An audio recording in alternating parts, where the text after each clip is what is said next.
And Donald Trump has announced that his second inauguration as U.S. president will move indoors due to expected freezing weather.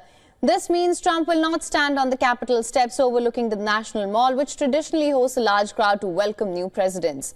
He will be the first president to be sworn in inside the U.S. Capitol since Ronald Reagan's inauguration in 1985. The change of plan has come as a disappointment to Trump supporters who traveled to Washington to attend the inauguration. But the Republican president will instead give his inauguration address in the Capitol Rotunda. Rotunda is an ornate round hall under the dome of the Congress and can typically only hold about a few hundred people. Trump wrote on his Truth Social feed that there is an Arctic blast sweeping the country and therefore the inauguration address will, as well as prayers and other speeches, will be delivered inside.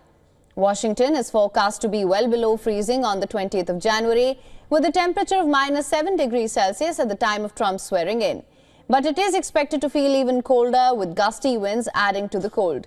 Preparations had already been made in Washington for a huge influx of visitors.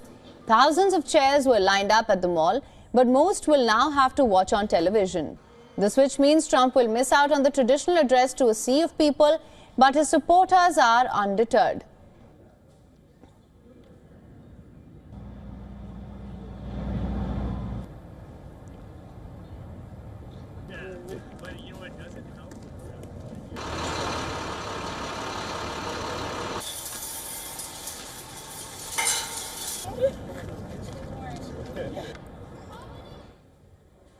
And with the inauguration date nearing, nations across the world are bracing for the Trump administration. While Canada readies itself to respond to Trump's tariffs, Germany is keeping a close eye on Greenland as it urges the European Union to adopt a united stance towards the United States. We would do anything for our president. We love him, and we're so proud of him, and we just think that the change of plans is a necessary thing due to the cold, and it would be a dangerous situation for many people. And we're happy that they're changing it for the safety reasons.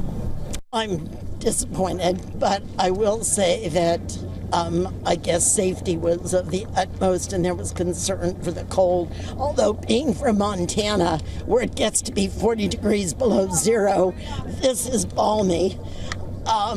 But there is a rally tomorrow, which I'm really looking forward to.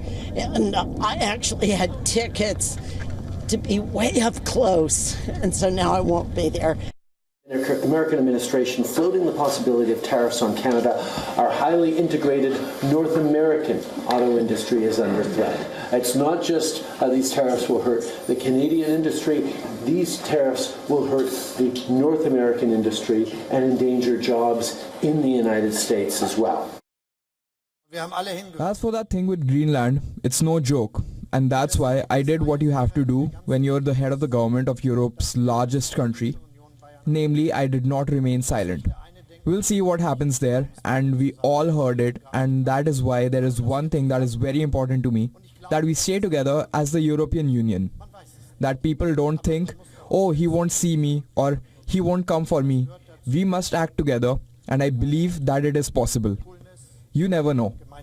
Und das sollten wir organisieren.